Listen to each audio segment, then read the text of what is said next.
नमस्कार दोस्तों, सीटेट परीक्षा के लिए एक ऐसी कंप्लीट मैराथन वीडियो लेकर आया हूं जिसमें संपूर्ण एसएसटी को मात्र एक वीडियो में खत्म करेंगे। यह वीडियो एग्जाम के लिए मोस्ट इम्पोर्टेंट रहने वाली है क्योंकि सिलेबस के हर टॉपिक को इस वीडियो में निचोड़ने वाले हैं। यहां पर आपको पीवाईक्यू क्वेश्चन कराऊंगा जो कि सिलेबस को खत्म करेंगे। यह वीडियो अगर आपने अंत तक देख ली तो परीक्षा में ज्यादातर क्वेश्चन आपको इसी वीडियो से देखने को मिलेंगे क्योंकि क्वेश्चन से जुड़ी जितनी भी अन्य प्रकार की जानकारी होगी जिनसे आज तक क्वेश्चन पूछे गए हैं वे सभी इंपॉर्टेंट जानकारी आपको इसी वीडियो में बता कर के चलूंगा ताकि परीक्षा में कैसा भी क्वेश्चन आ जाए आप उस क्वेश्चन को कर सको। पहला क्वेश्चन, बौद्ध धर्म की नई धारा का विकास राजा कनिष्क के शासन के समय में हुआ था। पहला स्टेटमेंट यहाँ पर करेक्ट दिया गया है। बौद्ध धर्म की एक नई धारा आई थी जिसका विकास राजा कनिष्क के शासनकाल के दौरान हुआ था। बौद्ध धर्म की नई धारा महायान की दो मुख्य विशेषताएं थी। बुद्ध की उपस्थिति सिर्फ कुछ संकेतकों एवं बोधिसत्व में आस्था के माध्यम से दर्शाई जाती थी। दूसरा स्टेटमेंट यहाँ पर गलत दिया गया है, पहला यहाँ पर राइट दिया गया है, इसलिए इस क्वेश्चन का राइट आंसर यहाँ पर हो जाएगा 4 ऑप्शन। कथन ए सही है तथा कथन सेकेंड गलत है। यहाँ पर गलत कैसे है आपको यहाँ पर बताना चाहूंगा। यह क्वेश्चन एग्जाम के लिए मोस्ट इम्पोर्टेंट है जो कि हर बार परीक्षा में पूछा गया क्वेश्चन है। महायान की जो धारा आई थी इसकी दो विशेषताएं थी। दो कौन कौन सी विशेषताएं थी? पहली विशेषता थी इसमें बुद्ध की प्रतिमाएं बनाई जाने लगी थी। क्या बनाई जाने लगी थी? बुद्ध की प्रतिमाएं इसमें बनाई जाने लगी थी। इससे पहले बुद्ध को पीपल के वृक्ष में दर्शाया जाता था और बाद में प्रतिमाएं बनाई जाने लगी थी। ज्यादातर प्रतिमा के जो केंद्र थे मथुरा था और तक्षशिला था। दूसरा परिवर्तन आया था बोधिसत्व। यहाँ पर बोधिसत्व लोग आ चुके थे। बोधिसत्व उन लोगों को कहते थे जिनको ज्ञान की प्राप्ति हो चुकी थी। तो दो परिवर्तन आप लोग याद रखना। प्रतिमाएं आ चुकी थी यानी कि बहुत मात्रा में आ चुकी थी। इससे पहले प्रतिमाओं से पहले क्या था? पीपल के वृक्ष में बुद्ध को दिखाया जाता था। उसके बाद में प्रतिमाओं में बुद्ध को दिखाया जाने लगा जो कि एक परिवर्तन था। बोधिसत्व में ज्ञान की प्राप्ति हो चुकी थी जो कि एक परिवर्तन था। दो परिवर्तन आप लोग यहाँ पर याद रखोगे जहां से परीक्षा में हर बार क्वेश्चन पूछा गया है, इसलिए सेकेंड गलत है, पहला यहाँ पर राइट आंसर हो जाएगा। चलिए यहाँ पर बात कर लेते हैं अगले क्वेश्चन की। यहाँ पर क्वेश्चन कहता है निम्नलिखित कथनों पर विचार करें। कथन फर्स्ट, सिल्क रूट पर नियंत्रण रखने वाले शासकों में सबसे प्रसिद्ध कुषाण थे। कुषाण जो शासक थे उन्होंने सिल्क रूट पर अपना नियंत्रण स्थापित किया था। पहला स्टेटमेंट यहाँ पर करेक्ट दिया गया है। कुषाणों ने मध्य एशिया तथा पश्चिमोत्तर भारत पर शासन किया एवं वे सबसे पहले सोने के सिक्के जारी करने वाले शासक थे जिनका उपयोग व्यापारियों ने किया था। ये भी बात यहाँ पर करेक्ट हो जाएगी। दोनों स्टेटमेंट यहाँ पर करेक्ट दिए गए हैं, इसलिए इस क्वेश्चन का सही आंसर होगा थर्ड विकल्प। कथन फर्स्ट एंड कथन सेकेंड दोनों सही हैं तथा कथन सेकेंड कथन फर्स्ट की सही व्याख्या करता है। यहाँ पर आपको एनसीईआरटी के अनुसार बताना चाहूंगा। यहाँ पर आप सभी लोग देख सकते हो सिल्क रूट पर नियंत्रण रखने वाले शासकों में सबसे प्रसिद्ध कुषाण थे। करीब 2000 साल पहले मध्य एशिया तथा पश्चिमोत्तर भारत पर इनका शासन था। पेशावर और मथुरा इनके दो मुख्य शक्तिशाली केंद्र थे। यहाँ से परीक्षा में क्वेश्चन पूछा गया था कुषाणों के मुख्य शक्तिशाली केंद्र कौन कौन से राज्य थे? पेशावर था और एक मथुरा था। यहाँ से एग्जाम में पूछा गया क्वेश्चन है, इसलिए लाइनें ये बहुत महत्वपूर्ण है, इसलिए मैं आपको यहाँ पर बता करके चल रहा हूँ। तक्षशिला भी इसके राज्य का हिस्सा हुआ करता था। इनके शासन काल में ही सिल्क रूट की एक शाखा मध्य एशिया से होकर सिंधु नदी के मुहाने के पतनों तक जाती थी। फिर यहाँ से जहाजों द्वारा रेशम पश्चिम की ओर रोमन साम्राज्य तक पहुंचता था। इस उपमहाद्वीप में सबसे पहले सोने के सिक्के जारी करने वाले शासकों में कुषाण पहले नंबर पे थे। यानी कि सोने के सिक्के किस शासक ने जारी किए थे? तो कुषाण शासक ने सबसे पहले जारी किए थे। सिल्क रूट पर यात्रा करने वाले व्यापारी इनका उपयोग करते थे, सिक्कों का प्रयोग करते थे, है ना, जो व्यापारी हुआ करते थे। यहाँ पर अगला क्वेश्चन कहता है निम्नलिखित कथनों को राजाओं के आधार पर विचार करें। यहाँ पर आपको विचार करना है राजाओं के आधार पर। कथन एक, प्रत्येक राजवंश के राजा शासक के अपने नैतिक अधिकार पर बल देना चाहते थे। जो राजा हुआ करता था वो अपने नैतिक अधिकार पर ही बल देता था। ये बात यहाँ पर सही कही गई है। कथन सेकेंड, ईश्वर के साथ अपने घनिष्ठ संबंध की उद्घोषणा करने के लिए राजाओं ने उपासना के स्थानों का निर्माण कराया था। ये भी यहाँ पर करेक्ट दिया गया है, इसलिए राइट आंसर यहाँ पर सेकंड ऑप्शन हो जाएगा। कथन 1 और कथन 2 दोनों सही हैं तथा एक दूसरे की सही व्याख्या भी यहाँ पर करते हैं। आपको बताना चाहूंगा जो अधिकतर राजा हुआ करते थे प्राचीन काल में, वो अपने अपने काल में ना मंदिरों का निर्माण किया करते थे। किसका निर्माण किया करते थे? पूजा वाले जो घर हुआ करते थे, जैसे मंदिर हो गए, उपासना के स्थल, मंदिरों का निर्माण करते थे, क्योंकि वो अपने संबंध जो है वो अपने संबंध ईश्वर के साथ स्थापित कर सके, है ना। इसलिए वो मंदिरों का भी निर्माण कराया करते थे। ये आपको यहाँ पर पता होना चाहिए, इसलिए दोनों यहाँ पर आपके राइट आंसर हो जाएंगे। यहाँ पर अगला क्वेश्चन दिया गया है, कहता है जगहों और अथवा समुदायों का उनके शिल्प कला के साथ सुमेल कीजिए। यहाँ पर एक तरफ आपके क्या दिए गए हैं, यहाँ पर एक तरफ ये आपकी जगहें हैं यानी कि स्थानों के नाम है, दूसरी तरफ ये आपके शिल्प कला के कुछ नाम यहाँ पर दिए गए हैं। आपको यहाँ पर इनका मिलान करना है। क्या करना है? आपको यहाँ पर मिलान करना है। बीदर, बीदर जो है ये किस लिए आपका प्रसिद्ध माना जाता है? तांबे तथा चांदी में जड़ाई का काम करने वाले जो आपके व्यक्ति थे, है ना, एक प्रकार से उनको बीदर के नाम से जाना जाता है ना। बीदर जो कि एक क्षेत्र हुआ करता था जहाँ पर तांबे तथा चांदी में जड़ाई का काम हुआ करता था। और जो आपका सूरत था, क्या था? जो सूरत था यहाँ पर क्या हुआ करता था? सुनहरे गोटा किनारियों जरी वाले वस्त्र, है ना, जरी वाले वस्त्र के लिए सूरत आपका फेमस माना जाता है शिल्प कला के क्षेत्र में। वहीं जो आपका क्या था, जो पांचाल था, पांचाल दोस्तों ये लोह संबंधित कार्य यानी कि लोहार से संबंधित होता था। सालियार, सालियार क्या है? ये बुनाई से संबंधित था, ठीक है ना। तो ये समुदायों के एक तरफ नाम दिए गए, ये आपके हैं क्या है? ये आपके समुदाय इनको कह लो, है ना। और इनके यहाँ पर जगहें दी गई हैं, है ना, जगहें अथवा समुदाय वही हैं सब कुछ। तो इस प्रकार से यहाँ पर इस क्वेश्चन का मिलान होगा। तो राइट आंसर यहाँ पर इस क्वेश्चन का आपका 4 वाला हो जाएगा ना। 4 वाला इस क्वेश्चन का यहाँ पर राइट जवाब हो जाएगा। यहाँ पर बात कर लेते हैं अगले क्वेश्चन की। अगला क्वेश्चन यहाँ पर कहता है निम्नलिखित कथनों पर विचार करें।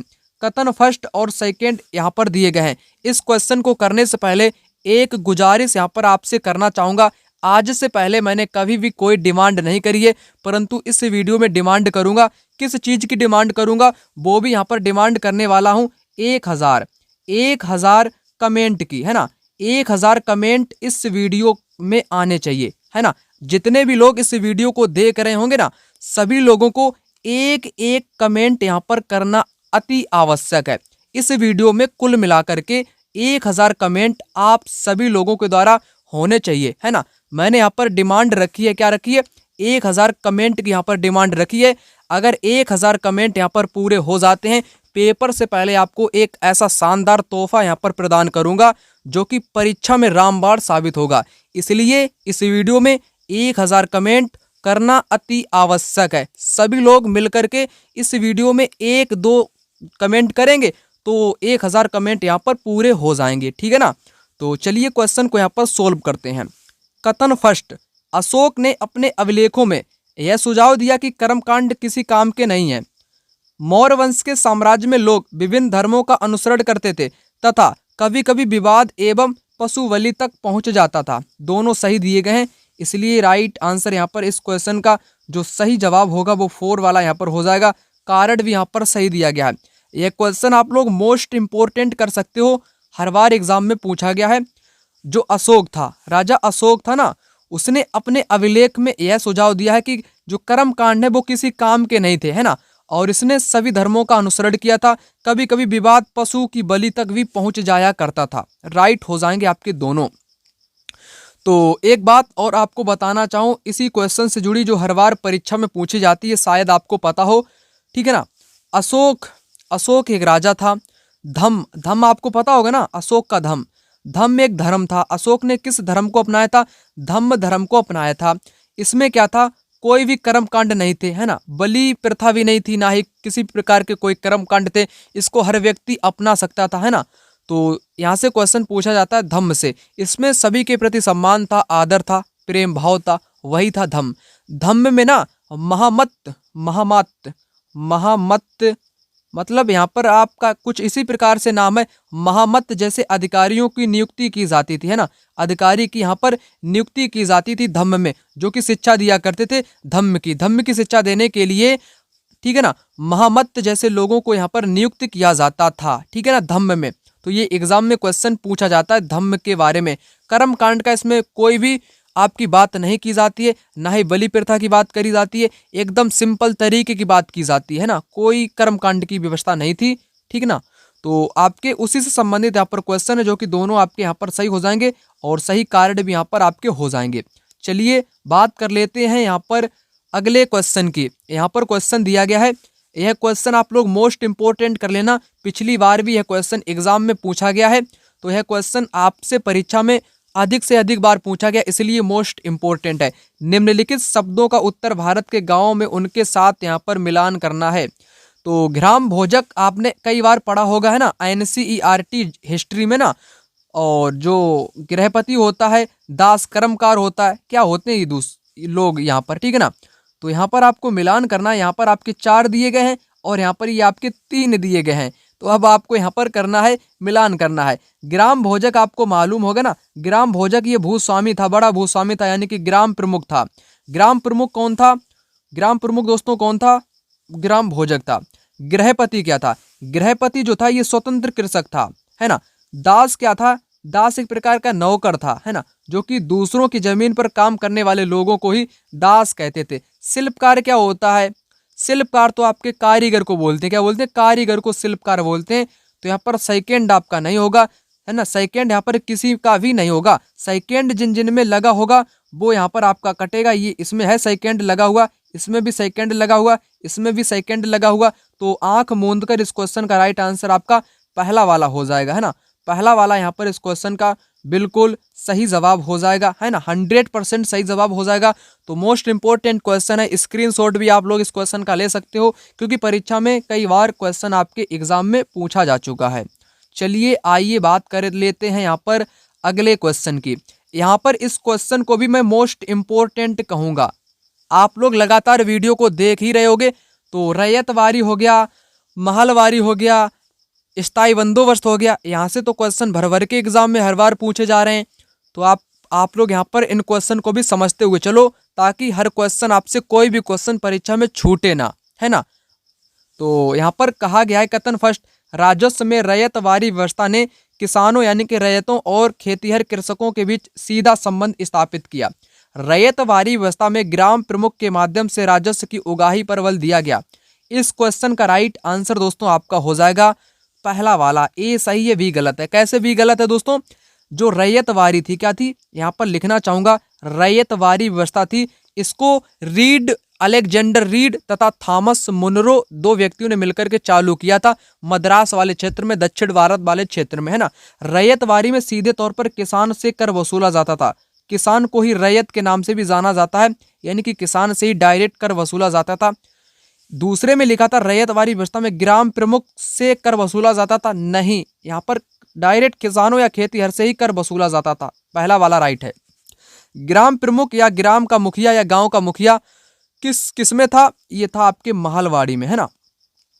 महलवाड़ी व्यवस्था में गांव का मुखिया कर वसूला करता था। महलवाड़ी व्यवस्था 1822 में होल्ट मैकेंजी के द्वारा शुरू की गई थी। किसके द्वारा? होल्ट मैकेंजी के द्वारा महलवाड़ी व्यवस्था 1822 में शुरू की गई थी, है ना। जिसमें आपका राजस्व वसूलने का जो मुखिया बनाया गया था, वो बनाया गया था ग्राम प्रमुख, यानी कि गांव का मुखिया या गांव का प्रधान भी कहते हैं, है ना। ये मैंने आपको पहले भी बताया, अभी भी मैं आपको बता रहा हूँ, कोई दिक्कत वाली बात नहीं है। आप लोग याद रखना। एक और बंदोबस्त की यहाँ पर बात कर लेता हूँ, स्थायी बंदोबस्त। स्थायी बंदोबस्त के बारे में आप लोग याद रखना, इसको 1793 में लागू किया गया था कॉर्नवालिस के द्वारा। किसके द्वारा? कॉर्नवालिस के द्वारा इस व्यवस्था को लागू किया गया था, है ना, 1793 में। इसमें जिम्मेदारी किसको सौंपी गई थी राजस्व वसूलने की? तो इसमें सौंपी गई थी जमींदार को, है ना। जमींदार जो लोग थे, तालुकदार लोग थे, उनको कर वसूलने की जिम्मेदारी यहाँ पर दी गई थी स्थायी बंदोबस्त में। कॉर्नवालिस ने इसको शुरू किया था 1793 में। मैंने आपको महलवाड़ी तो बता ही दिया ना, 1822 में इसको शुरू किया था किसने शुरू किया था? होल्ट मैकेंजी ने। इसमें गांव का मुखिया या गांव का प्रधान या ग्राम का प्रमुख वसूला करता था। ठीक है ना, पहला यहाँ पर राइट होगा, दूसरा यहाँ पर गलत होगा, तो उसी हिसाब से राइट आंसर यहाँ पर पहला ऑप्शन हो जाएगा। चलिए आइए बात कर लेते हैं यहाँ पर अगले क्वेश्चन की। ये क्वेश्चन आप लोग मोस्ट इंपोर्टेंट कर लेना, क्योंकि इस क्वेश्चन ने तो पूरे के पूरे रिकॉर्ड ही आज तक के तोड़ दिए। बहुत बार परीक्षा में पूछा गया है, जितना कहूँ मैं अपने मुख से वो भी कम है इन क्वेश्चन के बारे में, क्योंकि हर बार पेपर में फंसता ही फंसता है यहाँ पर क्वेश्चन। ठीक है ना, तो आपको कई बार मैंने बताया है ज्योतिबा फूले के बारे में, बेगम रुकैया सखावत के बारे में, ताराबाई सिंधे के बारे में, पंडिता रमाबाई के बारे में। तो पंडिता रमाबाई ने पुणे में विधवा गृह की स्थापना की, सभी लोग जानते हो। डी का यहाँ पर सेकंड हो जाएगा। डी का सेकंड किस में है? डी का सेकंड आपके सिर्फ और सिर्फ यहाँ पर सेकंड ऑप्शन में ही दिया गया है, तो सेकंड ऑप्शन आंख मूंद कर आप इसको राइट आंसर कर सकते हो। बस हो गया यहाँ पर, है ना। और ज्योतिबा फूले ना, इन्होंने महाराष्ट्र में लड़कियों के लिए स्कूल खोले थे, और उसी के साथ बेगम रुकैया सखावत हुसैन ने पटना और कलकत्ता में लड़कियों के लिए स्कूल खोले थे। ताराबाई सिंधे की पुस्तक मैंने आपको कई बार बताई है, स्त्री पुरुष तुलना नामक इन्होंने लिखी थी, जिसमें स्त्रियों तथा पुरुषों के सामाजिक अंतरों की आलोचना की गई थी। स्त्री पुरुष तुलना ताराबाई सिंधे के द्वारा लिखी गई पुस्तक है। स्क्रीनशॉट भी इस क्वेश्चन का आप लोग ले सकते हो, क्योंकि क्वेश्चन इंपॉर्टेंट है, परीक्षा के लिए है ना, कई बार एग्जाम में पूछा भी जा चुका है। और आपको यहाँ पर एक्स्ट्रा जानकारी बताना चाहूँ तो आप लोग यहाँ पर ध्यानपूर्वक इस जानकारी को सुनोगे, है ना, सुनते ही आपका यहाँ पर काम हो जाएगा। चलिए आपको बताता हूँ। तो ज्योतिबा फूले के बारे में सबसे पहले आपको बताना चाहूँ, कलर यहाँ पर थोड़ा चेंज करके आपको बताता हूँ ताकि समझ में आपको आ जाए। ज्योतिबा फूले के बारे में, इन्होंने 1873 में सत्यशोधक समाज की स्थापना की थी, है ना, सत्यशोधक समाज की स्थापना की थी 1873 में। और इनकी पुस्तक भी याद रखना ना, गुलामगिरी पुस्तक है, और काश्तकार का चाबुक है ना, काश्तकार का चाबुक भी इन्हीं की पुस्तक है। दो चीजें आप लोग ज्योतिबा फूले के बारे में याद रखना, है ना, ज्योतिबा फूले के बारे में आप लोग यहाँ पर में याद रखना। ठीक है ना, और आगे आपको यहाँ पर बताना चाहूँगा, ठीक है ना, इसको थोड़ा हटा देता हूँ ताकि आपको बेहतर से बेहतर यहाँ पर समझा सकूँ। और अब मैं आपको यहाँ पर बताना चाहूँगा किस व्यक्ति के बारे में, वो भी व्यक्ति यहाँ पर इम्पोर्टेंट है। तो वो महिला का नाम है यहाँ पर रुकैया सखावत हुसैन। इनकी किताब याद रखना, सुल्ताना का स्वप्न कहानी, सुल्ताना का स्वप्न कहानी, है ना, स्वप्न कहानी एग्जाम में कई बार पूछा गया दोस्तों, कहानी, है ना, कई बार पूछा गया है, इसलिए मोस्ट इम्पोर्टेंट है यहाँ पर। और जो ताराबाई सिंधे को मैंने यहाँ पर बताया, स्त्री पुरुष तुलना, इन्होंने किताब लिखी। और पंडिता रमाबाई ने ना, इनको पंडिता की उपाधि दी जाती है क्योंकि ये संस्कृत लिखना व पढ़ना जानती थी। और इन्होंने उच्च जातियों की महिलाओं के बारे में किताब लिखी, उच्च जातियों की महिलाओं के बारे में किताब लिखी थी पंडिता रमाबाई ने, दुर्दशा पर, है ना, उच्च जातियों की महिलाओं की दुर्दशा पर पंडिता रमाबाई ने किताब लिखी थी, ये भी आपको पता होना चाहिए। चलिए आइए बात कर लेते हैं यहाँ पर अगले क्वेश्चन की। यहाँ पर अगला क्वेश्चन कहता है, यहाँ पर क्या कहता है, ध्यानपूर्वक आप सभी लोग समझेंगे। अगर वेद समाज ने रूढ़िवादी हिंदुत्व के अंधविश्वासों की सख्त निंदा की तो प्रार्थना समाज ने प्रयास किया है। कहने का मतलब है, जो दोस्तों वेद समाज है ना, वेद समाज जो कि वेदों पर आधारित है ना, वेद समाज ने रूढ़िवादी हिंदुत्व के अंधविश्वासों की सख्त निंदा की है। तो प्रार्थना समाज ने किसकी निंदा की है दोस्तों? प्रार्थना समाज ने ना जातीय बंधनों के उन्मूलन की निंदा की है। पहला वाला राइट आंसर हो जाएगा, है ना, पहला वाला राइट आंसर आपका यहाँ पर हो जाएगा। मैंने आपको क्या बताया था, इस वीडियो की डिमांड क्या है? 1000 कमेंट, 1 के कमेंट इस वीडियो में होने चाहिए, अति आवश्यक है आपके कमेंट यहाँ पर, है ना। 1000 कमेंट इस वीडियो में आप सभी लोग पूरा करेंगे, आप पर मैं निर्भर हूँ यहाँ पर, ठीक है ना। तो ये बात आप पर यहाँ पर निर्भर होती है कि आप लोग कमेंट बॉक्स में 1000 कमेंट कब तक पूरा करेंगे। यहाँ पर अगला क्वेश्चन कहता है, निम्नलिखित में से कौन से कथन सामाजिक सुधार और जातीय उन्मूलन के संदर्भ में सही हैं? आपको बताना है सामाजिक सुधार और जातीय उन्मूलन के बारे में। राजा राम मोहन राय ने अपने विचारों के प्रसार के लिए पर्चे लिखे जो संवाद के रूप में थे। क्या पर्चे लिखे थे इन्होंने? क्या पर्चे इन्होंने लिखे थे? बिल्कुल दोस्तों लिखे थे, सही बात है यहाँ पर। सिंह सभा के नेताओं ने आधुनिक शिक्षा और सिख सिद्धांतों को प्रोत्साहन दिया था, बिल्कुल सही। पेरियार के शिक्षण में समानता का विचार धर्म के माध्यम से प्रोत्साहित बना। धर्म तो अपनाया ही नहीं था पेरियार ने, तो गलत हुआ ना आपका। ए भी इस क्वेश्चन का राइट आंसर यहाँ पर हो जाएगा।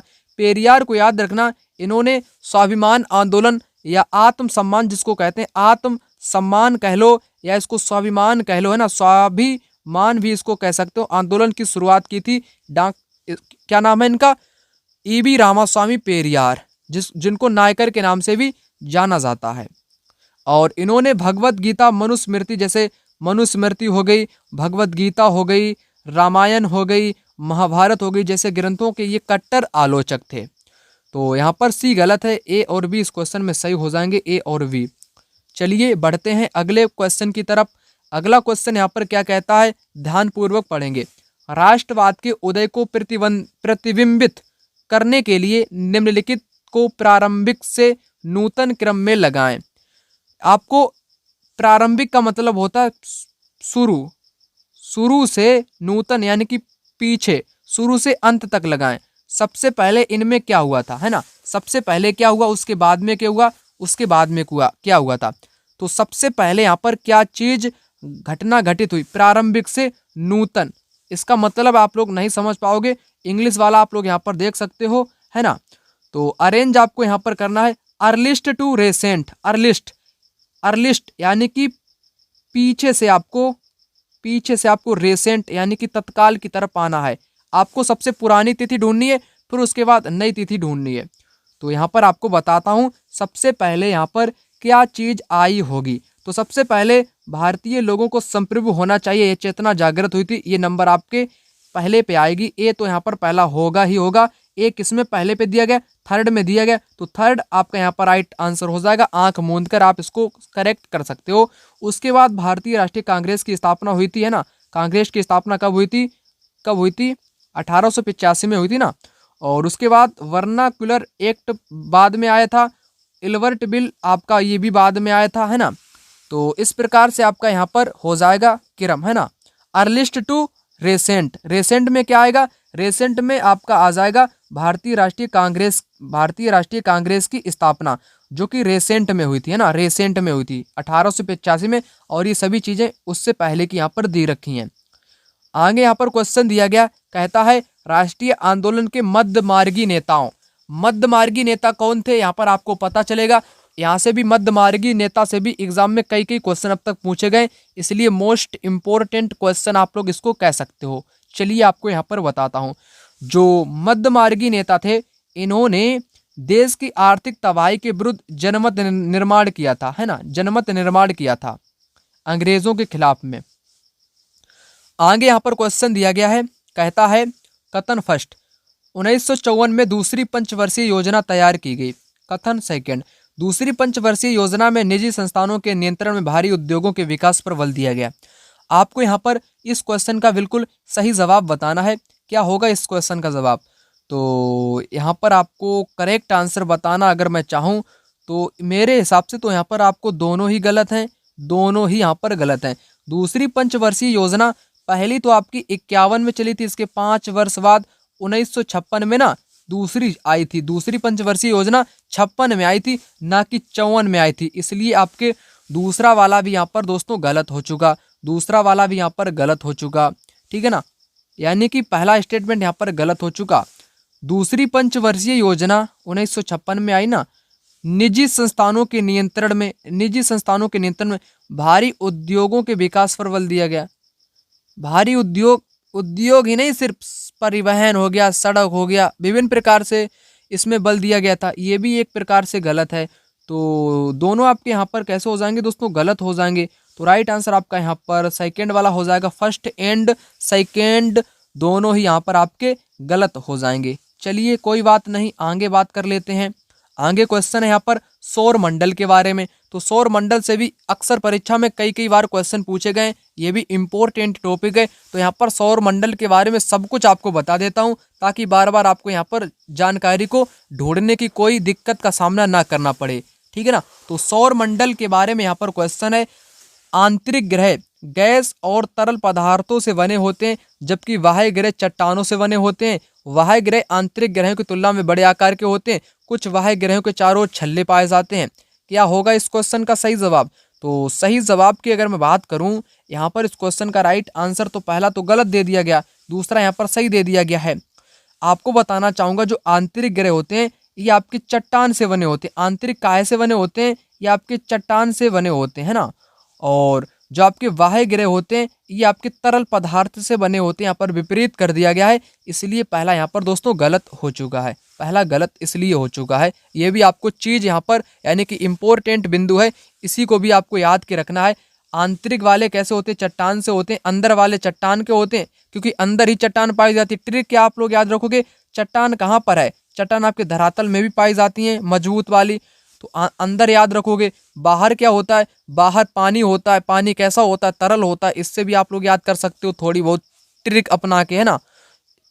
आगे आगे यहाँ पर क्या है दोस्तों, जो बाह्य ग्रह हैं ये आंतरिक ग्रहों की तुलना में बड़े होते हैं। जैसे बृहस्पति क्या है? बाह्य ग्रह है ना। और बाह्य ग्रह कुछ ऐसे हैं जिनके छल्ले भी पाए जाते हैं, जैसे बृहस्पति हो गया, शनि हो गया, इनमें छल्ले भी पाए जाते हैं। बृहस्पति हो गया, है ना, और आपका शनि हो गया, इसमें आपके छल्ले भी पाए जाते हैं। तो इसलिए बी केवल सही होगा, यहाँ पर बी सही होगा, हो जाएगा। ए गलत यहाँ पर हो जाएगा। और यहाँ पर आपको बताना चाहूँ, और चलिए आपको बता देता हूँ सौर मंडल के बारे में। सौर मंडल का मुखिया कौन है? सूर्य होता है। सौर मंडल का मुखिया सूर्य होता है। ग्रह किसको कहते हैं दोस्तों? ग्रह ग्रह उसको कहते हैं जो जो किसका चक्कर लगाते हैं? सूर्य का। सूर्य का चक्कर लगाने वाले पिंडों को ग्रह बोलते हैं, है ना। जो सूर्य का चारों चक्कर लगाते हैं, जैसे पृथ्वी क्या है? ग्रह है ना। पृथ्वी क्या है? ग्रह है। सूर्य का चक्कर लगाने वाले पिंडों को ग्रह कहते हैं। पहली बात, ग्रह जो होते हैं, ग्रह के पास अपना खुद का प्रकाश नहीं होता है। इनके पास में ना खुद का प्रकाश नहीं होता है, बल्कि ये सूर्य के प्रकाश से प्रकाशित होते हैं। जैसे अपनी जो पृथ्वी है, पृथ्वी क्या है? पृथ्वी दोस्तों एक ग्रह है। पृथ्वी जिसमें हम लोग सभी लोग रहते हैं, पृथ्वी में खुद का इसका कोई प्रकाश नहीं है, बल्कि पृथ्वी सूरज के प्रकाश से प्रकाशित होती है। यहाँ पर आपसे पूछना चाहूँ, सूर्य क्या है? सूर्य क्या है दोस्तों? सूर्य क्या है? सूर्य एक तारा है। क्या है? सूर्य एक तारा है। सूर्य एक स्टार है। राइट आंसर आपका हो जाएगा ये वाला। आइए बात कर लेते हैं अगले क्वेश्चन की। ये क्वेश्चन आपका तो बहुत ही ज़्यादा महत्वपूर्ण है, बहुत ही ज़्यादा महत्वपूर्ण है ना। मोस्ट इंपॉर्टेंट आप लोग इस क्वेश्चन को कर लेना, क्योंकि ये भी क्वेश्चन कई कई बार एग्जाम में पूछा गया है। तो निम्न में से अंटार्कटिक में भारत के सब स्टेशन है, यानी कि शोध संस्थान। लिख दूं सिंपल शब्दों में, पूछ ले आपसे शोध संस्थान से, है ना, रिसर्च सेंटर से आपसे क्वेश्चन पूछे तो अंटार्कटिक है ना, जहाँ पर सिर्फ और सिर्फ बर्फ ही जमी रहती है। बर्फों का घर भी बोलते हैं, बर्फ की चादरें पड़ी रहती हैं। यहाँ पर मानव का कोई स्थायी निवास नहीं पाया जाता है। यहाँ पर विभिन्न देशों के क्या हैं? रिसर्च सेंटर हैं। मैत्री हो गया, दक्षिण गंगोत्री हो गया, भारती हो गया, ये तीनों ही भारत के क्या है? भारत के शोध संस्थान है। क्या है दोस्तों? भारत के रिसर्च सेंटर यानी कि शोध संस्थान है। अदिति कोई नहीं है यहाँ पर, है ना। तो ABC राइट आंसर होना चाहिए। थर्ड वाला इस क्वेश्चन का राइट आंसर हो जाएगा। बहुत महत्वपूर्ण क्वेश्चन है, आप लोग यहाँ पर याद कर लेना, क्योंकि एग्जाम में काफी बार परीक्षा में ये क्वेश्चन एग्जाम में ट्रेंड हुआ, इसलिए मोस्ट इंपोर्टेंट ये वाला क्वेश्चन है। आइए आगे बढ़ते हैं। अगला क्वेश्चन यहाँ पर कहता है, कर्क रेखा, विषुवत रेखा और मकर रेखा निम्नलिखित में से किस महाद्वीप से नहीं गुजरती हैं? नहीं होकर के गुजरती हैं। उत्तर अमेरिका से भी होकर के गुजरती हैं, परंतु अंटार्कटिका से नहीं गुजरती हैं। ऑस्ट्रेलिया से भी गुजरती है, परंतु अंटार्कटिका से नहीं गुजरती हैं। यूरोप से भी नहीं गुजरती हैं, ना ही अंटार्कटिका से गुजरती हैं। तो राइट आंसर यहाँ पर थर्ड वाला हो जाएगा, है ना। इस क्वेश्चन का सही आंसर थर्ड वाला यहाँ पर हो जाएगा, जो कि यहाँ से आपकी कर्क रेखा, विषुवत रेखा, मकर रेखा नहीं होकर के गुजरती है। एक बात याद रखना, अगर तीनों रेखाओं की मैं बात करूँ, तीनों रेखा किस महाद्वीप से होकर के गुजरती हैं, तो अफ्रीका को याद कर लेना, है ना। अफ्रीका महाद्वीप से होकर के कर्क रेखा, विषुवत रेखा, मकर रेखा, ये तीनों रेखाएं होकर के गुजरती हैं अफ्रीका महाद्वीप से। आइए आगे बढ़ते हैं। आगे यहाँ पर क्वेश्चन आपका दिया गया है, यहाँ पर है आपका, भारत में 82.5 पूर्वी को मानक यामोत्तर माना गया है। यह रेखा निम्नलिखित में से किस क्षेत्र से होकर के गुजरती? पूर्वी घाट। पूर्वी घाट से होकर के भारत का मानक यामोत्तर गुजरता है। चलिए बात कर लेते हैं अगले क्वेश्चन की। यहाँ पर कहता है, पश्चिमी घाट में किस तरह की वनस्पति पाई जाती है? पश्चिमी घाट में किस तरीके की वनस्पति पाई जाती है, यहाँ पर आपको बताना है।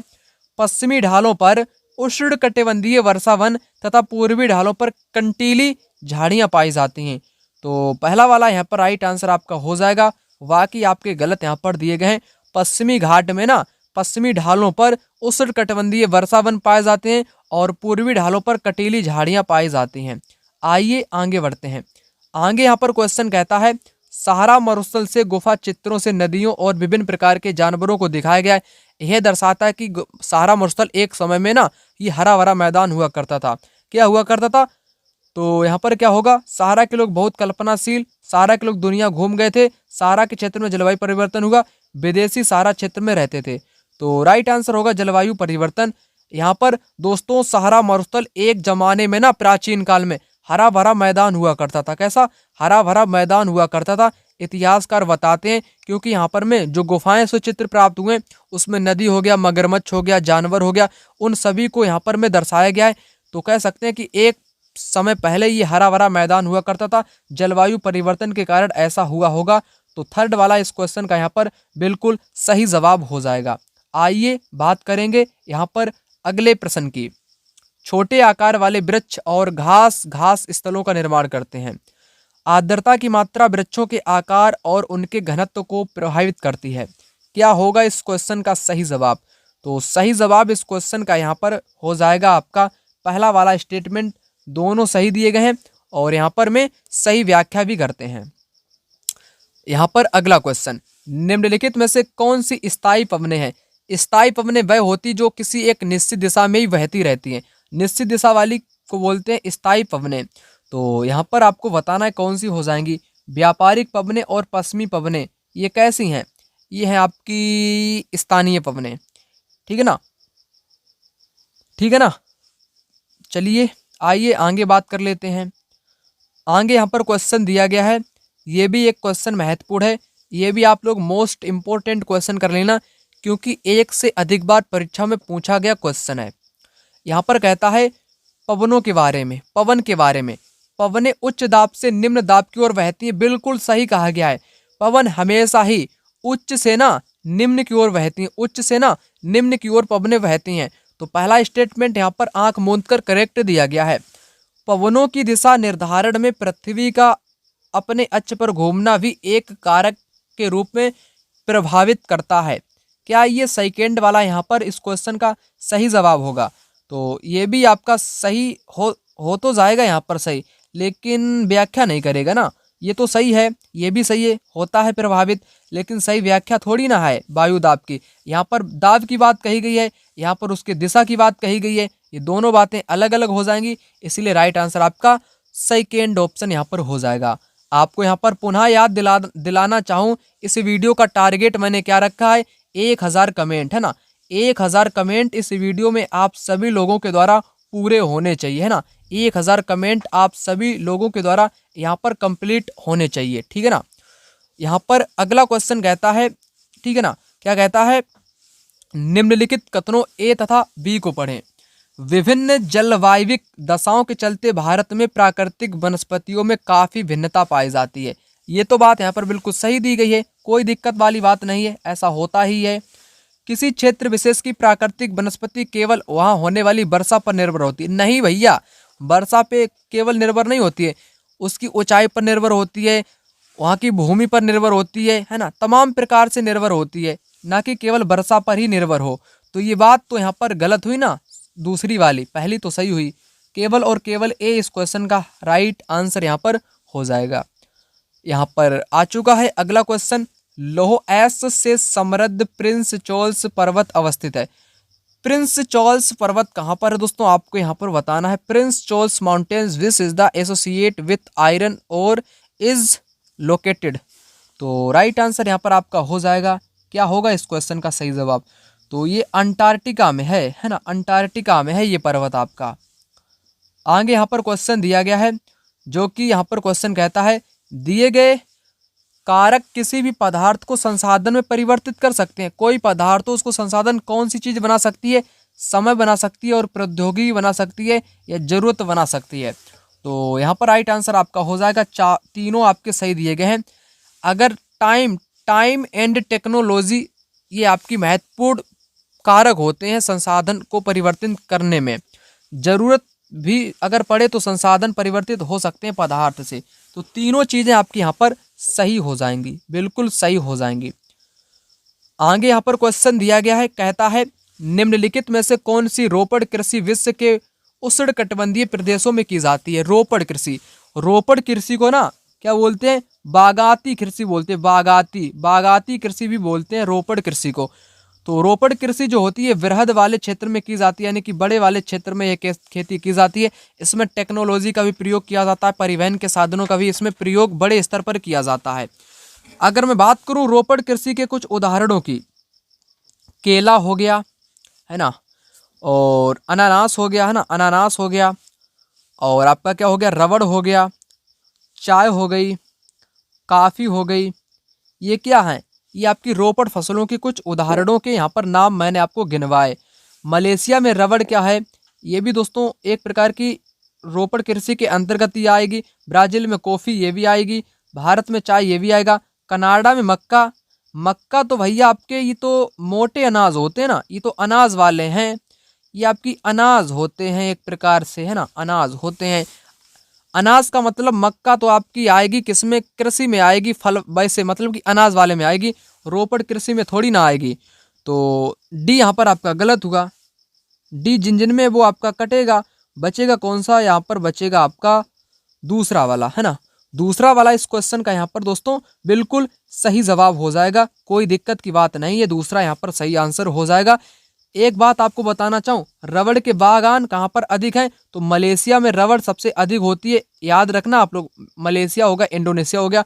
ब्राज़ील में कॉफ़ी सबसे अधिक होती है आपकी, है ना, कॉफ़ी के बागान को फेजेंडा भी बोलते हैं, क्या बोलते हैं, फेजेंडा, लिख दूं क्या, फेजेंडा भी बोलते हैं कॉफ़ी के बागान को।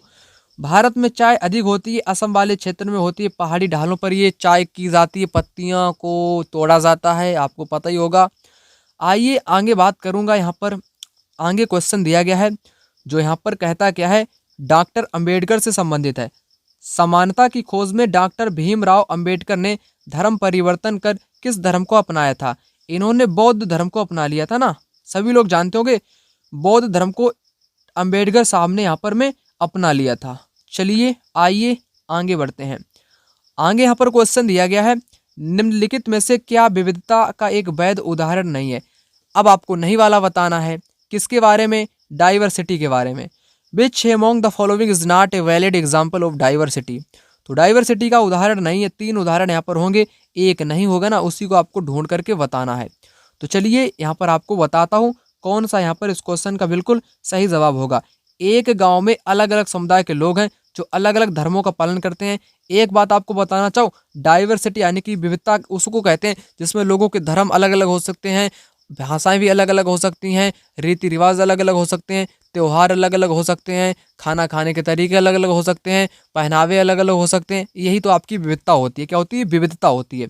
तो अलग अलग धर्म विविधता हो जाएगी, अलग अलग त्यौहार विविधता हो जाएगी, कुछ अंग्रेजी बोलते कुछ हिंदी बोलते विविधता हो जाएगी। एक गांव में अलग अलग जाति के लोग हैं जिन्हें पदानुक्रम तरीके से देखा जाता है, यानी कि भेदभाव किया जाता है, ये आपका विविधता नहीं होगी। यहाँ पर सेकेंड में कोई विविधता देखने को नहीं आ रही है, तो इस क्वेश्चन का राइट आंसर आपको not a valid example of diversity, right answer हो जाएगा यहाँ पर सेकेंड वाला, है ना, सेकेंड वाला यहाँ पर राइट आंसर आपका हो जाएगा।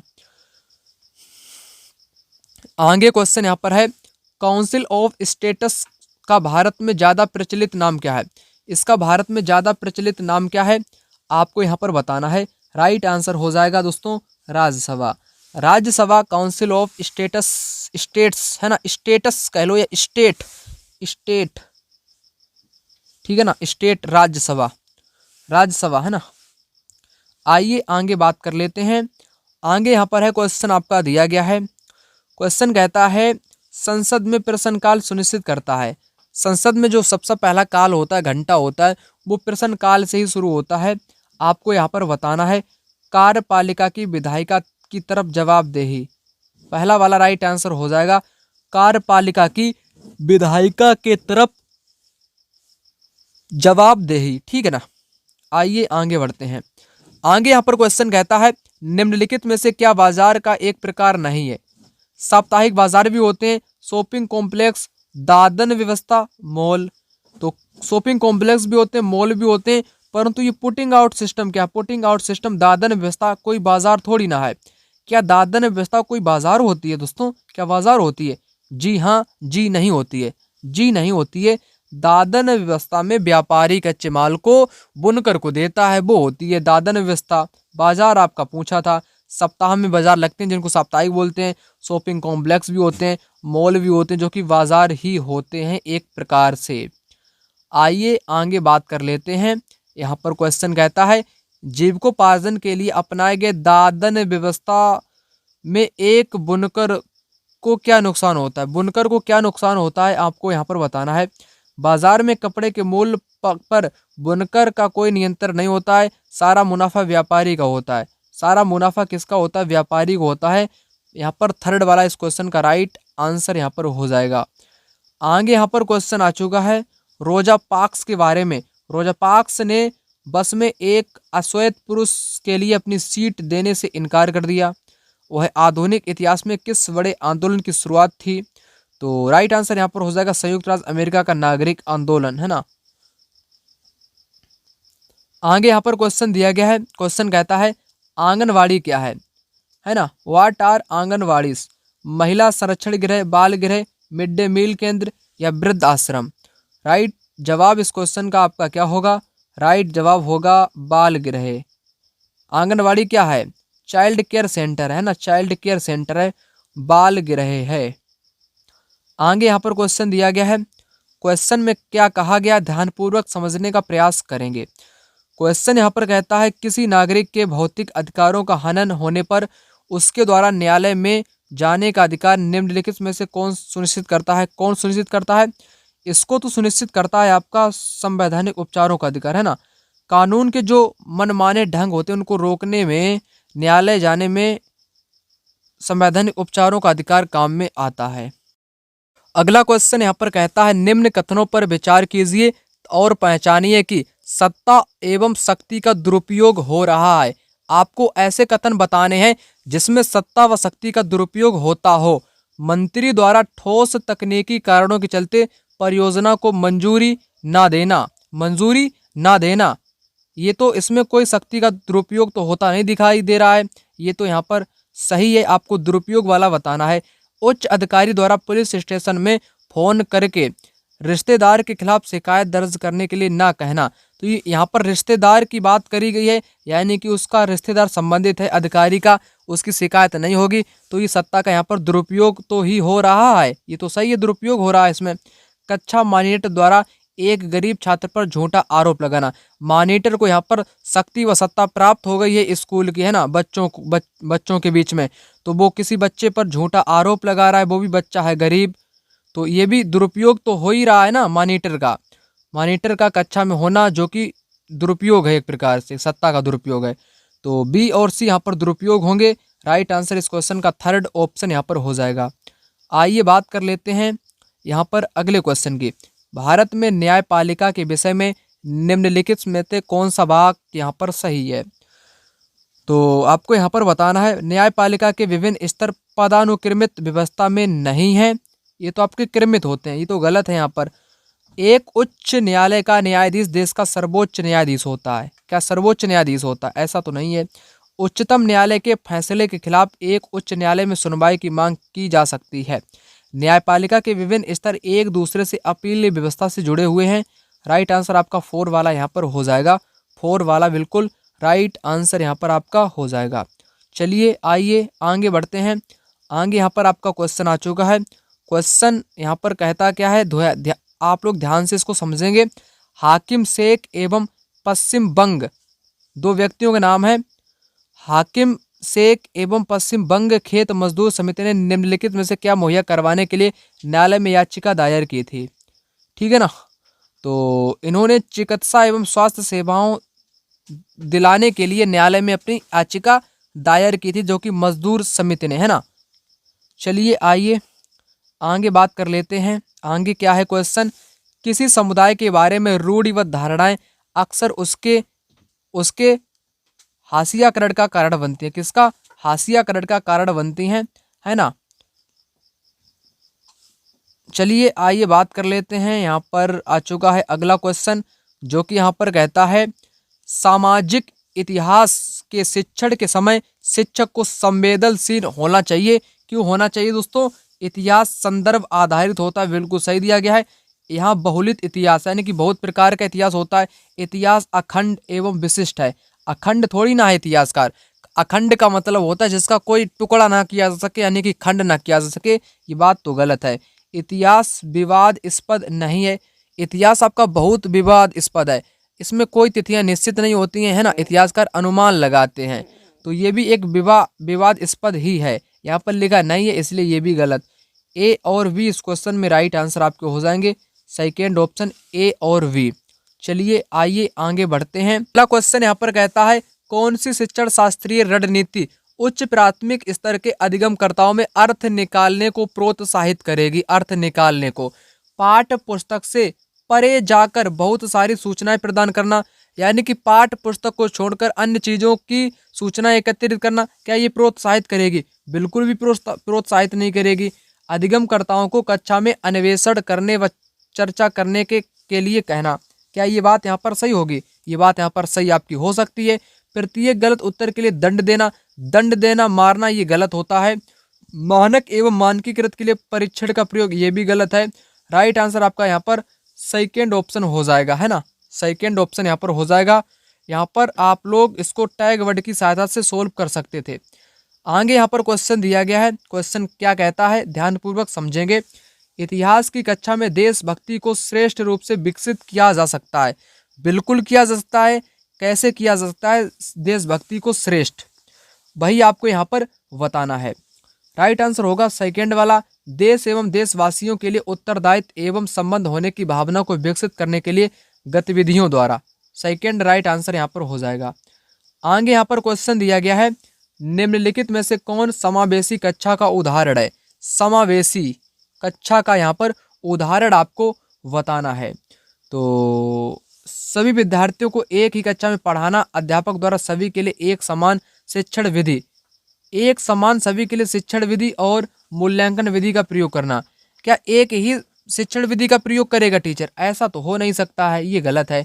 अध्यापक द्वारा विशिष्ट विद्यार्थियों को अलग पढ़ाना, क्या बच्चों को वो अलग अलग करके पढ़ाएगा कि होशियार ये वाला है, वो वाला कमजोर है, तो उनको क्या करेगा? अलग अलग पढ़ाएगा, अलग अलग नहीं पढ़ाएगा। समावेशी में ऐसा नहीं होता है।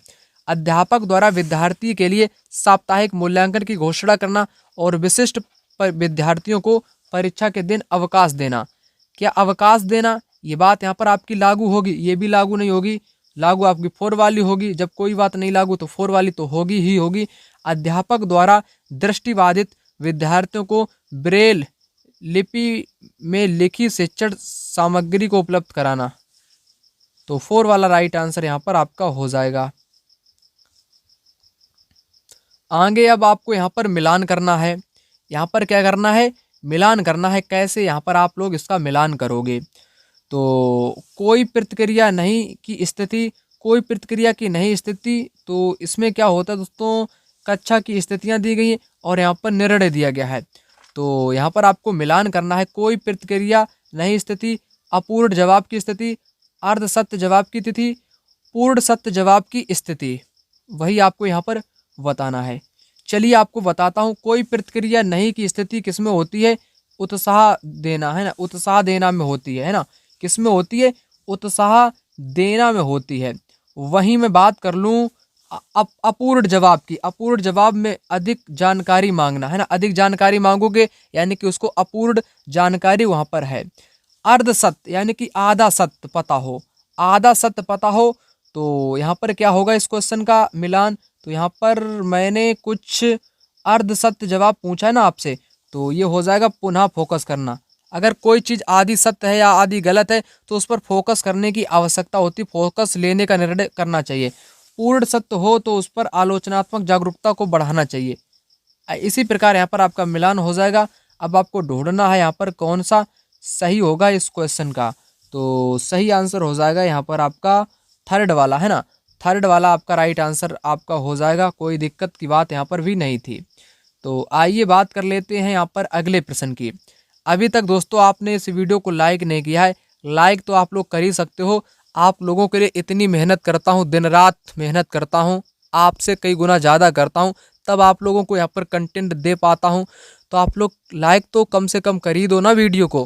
कमेंट बॉक्स आपको पता ही है, इस वीडियो में 1000 कमेंट बॉक्स का टारगेट मैंने रखा है, तो 1000 कमेंट इस वीडियो में पूरे के पूरे होने चाहिए। आपसे यही केवल और केवल आखिरी डिमांड है। यहाँ पर क्वेश्चन है, प्रारंभिक स्तर की एक शिक्षिका अपनी सामाजिक विज्ञान की कक्षा में निम्न गतिविधियां करवाती है। क्या करवाती है? पिघलती बर्फ का समुद्री जीवों पर प्रभाव की चर्चा करती है ना। पिघलती बर्फ का समुद्री जीवों पर चर्चा करती है। अच्छा, देश के पिछले 50 वर्षों के मौसम रिकॉर्ड के आंकड़ों की सहायता से मौसम में आए परिवर्तन का विश्लेषण करती है। पृथ्वी पर बढ़ते तापमान के कारण पहचानती है, चर्चा करती है। अम्लीय वर्षा के कारण पर चर्चा करती है। तो वो किस संपर्क यानी कि किस अप्रोच को यहाँ पर समझाना चाहती है शिक्षिका? आपको मैंने कई बार बताया है, मौसम की औसत दशा के योग को क्या बोलते हैं? औसत दशा के योग को जलवायु बोलते हैं, जो कि 10 वर्ष, 20 वर्ष, 50 वर्ष में मापी जाती है। तो 50 वर्ष में क्या मापी जाती है, क्या परिवर्तन आते हैं? तो वो आपकी जलवायु परिवर्तन होता है ना। क्या होता है? जलवायु परिवर्तन। तो उस हिसाब से इसमें जलवायु परिवर्तन सेकेंड में, थर्ड में दिया गया। थर्ड वाला इस क्वेश्चन का राइट आंसर यहाँ पर हो जाएगा, है ना। सभी का यहाँ पर आपका राइट आंसर थर्ड वाला हो जाएगा। तो आगे यहाँ पर क्वेश्चन दिया गया है। क्वेश्चन यहाँ पर कहता क्या है? क्वेश्चन यहाँ पर कहता है, शिक्षण के किस चरण पर एक अध्यापक शिक्षण के लिए आवश्यक सामग्री के विषय पर विचार करेगा? तो किस सामग्री पर यहाँ पर आवश्यक सामग्री पर विचार करेगा? तो राइट आंसर आपको यहाँ पर बताना है पूर्व सक्रिय चरण, है ना। पूर्व सक्रिय चरण यहाँ पर राइट आंसर आपका होगा।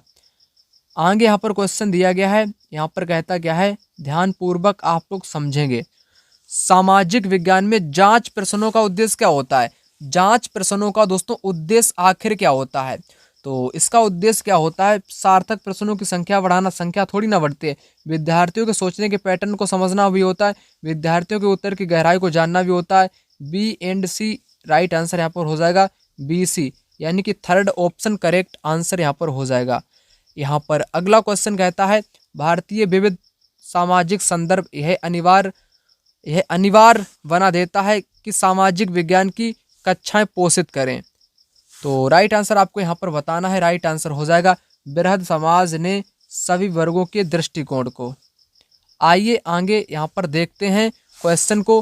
पूछताछ आधारित सीखने के लिए चरणों के सही क्रम को चुनें। पहला चरण कौन सा आएगा, उसके बाद में कौन सा आएगा, यानी कि आपको यहाँ पर मैं क्रम से लगाना है। क्रम से आपको यहाँ पर लगाना है। चलिए लगाता हूँ क्रम से। तो सबसे पहले इसमें क्या करोगे, बच्चों से प्रश्न पूछेंगे। तो पहले नंबर पे ए यहाँ पर आ जाएगा, है ना। ए सबसे पहले यहाँ पर आपका आ जाएगा, ठीक है ना। और उसके बाद क्या यहाँ पर आएगा?